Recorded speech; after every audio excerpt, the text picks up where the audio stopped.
Rwanda na Jamhuri ya Kidemokrasia ya Kongo DRC zimepiga hatua muhimu katika kutatua mzozo unaoathiri uhusiano kati ya nchi hizo mbili baada ya kumalizika kwa mkutano wa 5 wa mawaziri kujadili amani na usalama mashariki mwa Kongo uliofanyika huko Rwanda nchini Angola. Angola imeidhinishwa kuweka pamoja mpango huru wa operesheni ulioainishwa wa kutokomeza kikundi cha waasi waliojihami cha Democratic Forces for the Liberation of Rwanda almaarufu FDLR, pamoja na kushughulikia hoja zilizotolewa na pande zote mbili kabla ya wataalamu kukutana, kuipitia na kuidhinisha ili itekelezwe kuanzia baadaye Oktoba. Ni mara ya kwanza kwa pande zote tatu kukubaliana juu ya mfumo wa kiufundi utakaoandaliwa na wataalamu wenye lengo la kutatua masuala ya usalama mashariki mwa Kongo. Wadadisi wanasema hii inaweza kuwa hatua muhimu kwa mataifa hayo jirani kukubaliana juu ya masuala ambayo yamesababisha mvutano wa muda mrefu kati yao.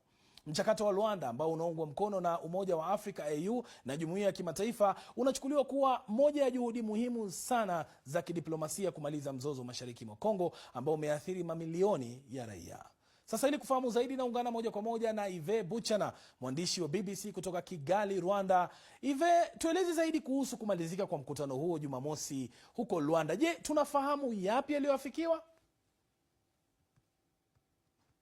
Ndiyo, tumefahamu yale muhimu yaliyofikiwa katika mkutano huo kupitia tangazo la pamoja lililosainiwa na mawaziri wa nchi za nje wa Rwanda na Jamhuri ya Kidemokrasia ya Kongo chini ya upatanishi wa Angola. Yale muhimu ambayo naweza kusema ni matatu.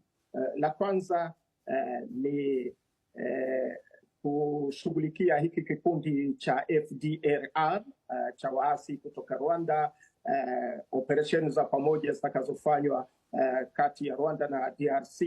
Alafu la pili ni kuondoka kwa wanajeshi wanaoaminika kuwa wa Rwanda ambao walioko mashariki mwa Jamhuri ya Kidemokrasia ya Kongo. La tatu ni kujaribu kuweka nguvu na kuweka shinikizo kwa waasi wa M23 na vikosi vya Kongo kusitisha mapigano.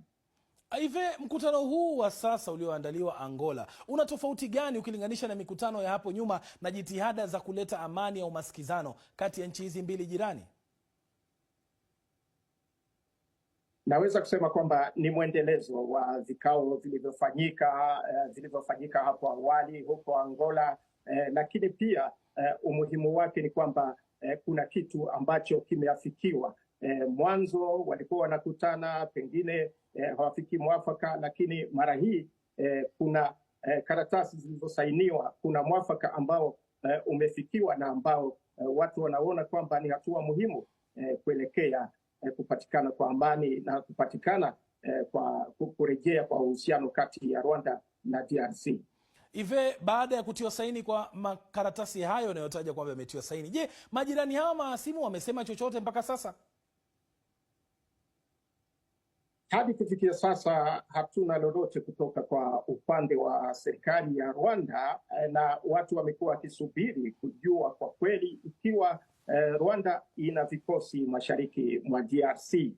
Unakumbuka kwamba mara nyingi Rwanda inapoulizwa inasema kwamba haina wanajeshi. Kwa hiyo haina wanajeshi huko Kongo. Kwa hiyo watu wamekuwa wakisubiri kwamba upande wa serikali ya Rwanda labda watatamka wenyewe kwamba tuko na vikosi fulani huko mashariki mwa Kongo. Ive, baada ya mkutano huu wa kihistoria kufanyika kule Rwanda, Angola, makubaliano hayo kuweza kuafikiwa na kutia saini, nini kinafuata sasa baada ya leo?